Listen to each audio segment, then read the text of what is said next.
pendant plusieurs années Édouard Philippe. Et Édouard Philippe dit, moi ce qui m'inquiète, c'est la dette, c'est les finances françaises.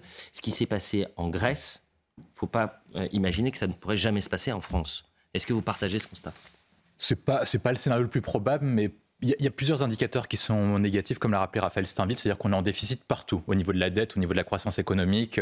Mais le sujet principal que moi je vois, c'est l'appauvrissement général des Français depuis une trentaine, quarantaine d'années, et qui est encore plus marqué depuis la crise sanitaire.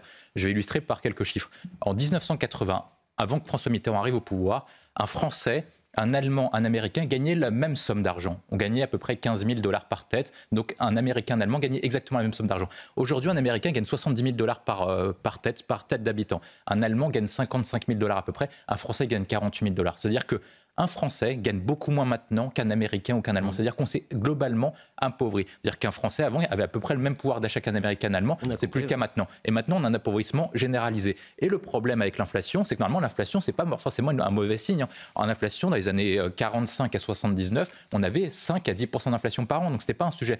Le sujet, c'est que l'augmentation des salaires, l'augmentation de la croissance économique est beaucoup moins rapide que l'inflation. Et quand la croissance économique est inférieure à l'inflation, c'est-à-dire que le pays s'appauvrit, c'est-à-dire que votre patrimoine s'appauvrit, c'est-à-dire que la valeur de votre monnaie s'appauvrit et la valeur de votre pouvoir d'achat également.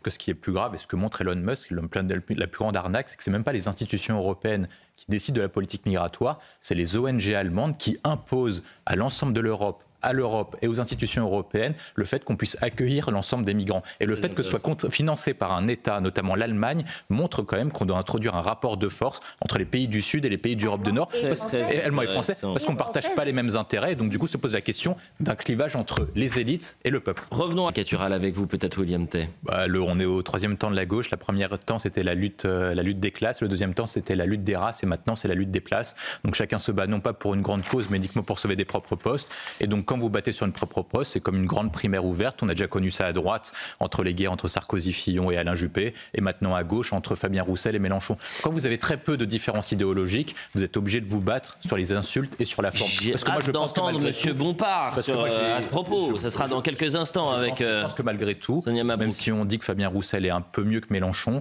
il a quand même très peu de différences économiques en termes de projet de fond entre Mélenchon et Roussel. Il nous reste deux petites... Un accès aux soins qui devient de plus en plus compliqué.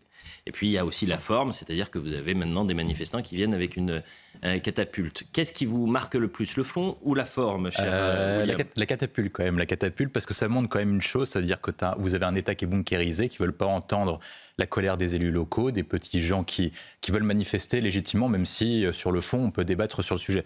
Mais ça montre quand même que s'ils veulent envoyer une catapulte, ça veut dire qu'il n'y a pas de dialogue possible. C'est-à-dire qu'ils sont là pour assiéger la préfecture, pour dire on est là, on restera là, et on ne bougera pas tant qu'on ne discutera pas avec l'État. Seulement, moi, sur le fond, j'ai un souci dessus. C'est-à-dire que moi, je peux comprendre la logique des gens qui disent on ferme des hôpitaux, il y a un accès aux soins qui est régulé. Seulement, il y a quand même une logique de fond. C'est-à-dire qu'on n'a jamais autant dépensé pour la santé. Le niveau de dépenses par habitant en santé est extravagant. Pourtant, il y a toujours le même problème. Les personnels soignants ne sont pas assez rémunérés par rapport aux autres pays. On n'a pas assez d'hôpitaux, on n'a pas assez de soins. Donc, il y a quand même quelque chose qui ne marche pas. Donc, plutôt que de tourner sur la même logique de davantage de moyens, on devrait peut-être réfléchir à comment changer de système. Parce que ce n'est pas en ajoutant davantage de moyens qu'on continuera un système qui est quand même à bout de souffle. Là également...